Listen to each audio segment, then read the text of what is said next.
You ever find yourself in a supermarket just kind of staring at the shelves and you think, wait a minute, how does the same company sell soap and detergent and toothpaste and sometimes even soup?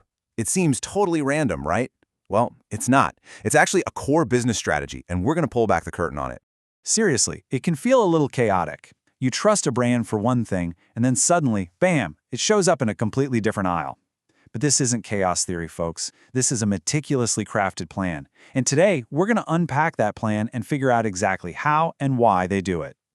And to really get our heads around this, we're going to look at a company that is an absolute master of this game, Hindustan Unilever, or HUL for short. Just take a look at this. And remember, this is just a tiny, tiny fraction of their entire portfolio. You've got detergents, soaps, toothpaste, cosmetics. It's an incredible range. So how on earth does a company manage this level of complexity? Well, it all starts with learning the lingo they use to keep it all organized.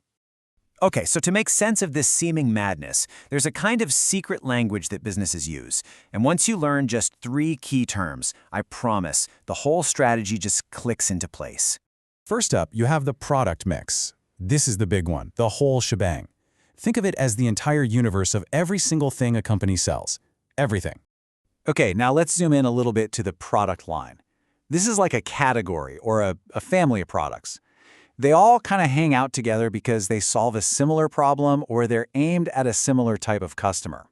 So for example, all the different kinds of detergents a company sells, that's one product line. And finally, we get down to the nitty-gritty, the product item. This is the most specific thing there is. It's that individual product you actually pick up off the shelf, a single bar of soap, a specific tube of toothpaste. It's one unique item. All right, so let's go back to that who's table because this makes it all crystal clear. The entire table, everything you see here, that's who's product mix. Each of these columns, detergent, soap, toothpaste, you get it, each one is a distinct product line. And then every single entry inside those columns, like Rinbar or Lux, yep, that's a specific product item. See? It's actually a really elegant and organized system when you break it all down. So, now that we've got the lingo down, we can talk about the 2 main ways companies shape their product mix. And it all comes down to 2 simple ideas. Its width and its depth. Okay, let's break this down. On one hand, you've got width, which is sometimes called breadth. This is all about variety, how many different product lines a company offers. So when Huel decided to jump into the agrochemical business, that was them adding width. It was a totally new category. Then you've got depth. This is all about the number of choices within a single line. So when Huel bought out a competing soap company, they weren't getting wider, they were getting deeper in soaps and detergents. Make sense? Right, but here's the thing. A product mix is never set in stone. Companies are constantly tinkering, adjusting, and growing. And one of the most common ways they do this is with a strategy called line stretching. And there are basically 3 ways you can stretch a line. You could stretch upward by adding a fancier, more expensive, premium product.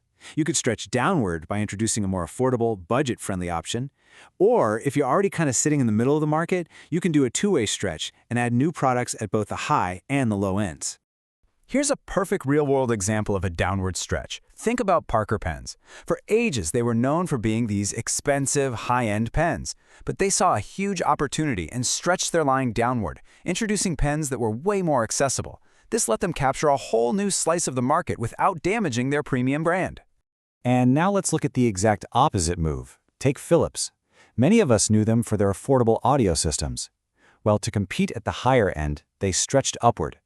They launched their premium Powerhouse and PowerPlay systems with much higher price tags, targeting customers who wanted top-tier quality and were willing to pay for it. But all of this stretching and adding new products comes with a very big risk. It's something that keeps product managers up at night, and it has a fantastic, kind of scary name, the cannibalization trap. So what is cannibalization?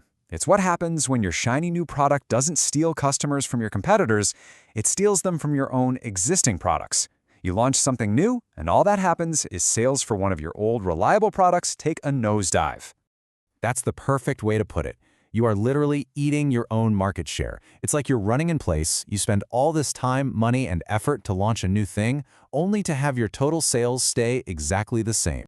So this leads to a really interesting question. Your gut instinct is probably to say, yeah, of course it's bad. The name itself sounds terrible. But what if I told you the smartest companies don't always think so? Believe it or not, sometimes cannibalization is the plan all along.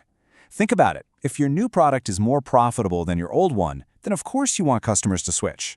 Or, and this is a really big one, it's far better to have a customer switch to your new product than to have them switch to a competitor's product.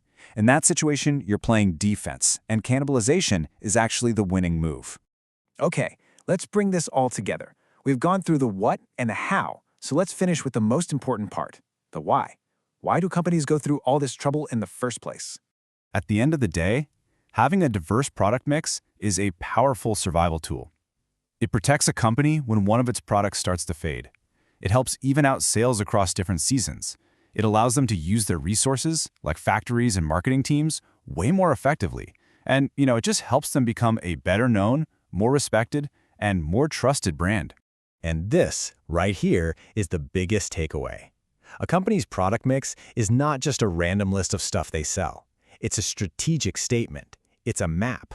By looking at what a company sells, you can understand who they're trying to be, who they're trying to reach, and where they see their future.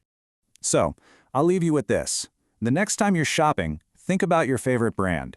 How have they stretched their product line over the years? Did they add a budget option that got you hooked? Did they introduce a premium version that you aspired to own? Once you know the secrets of the product mix, I promise you will never look at a store shelf the same way again.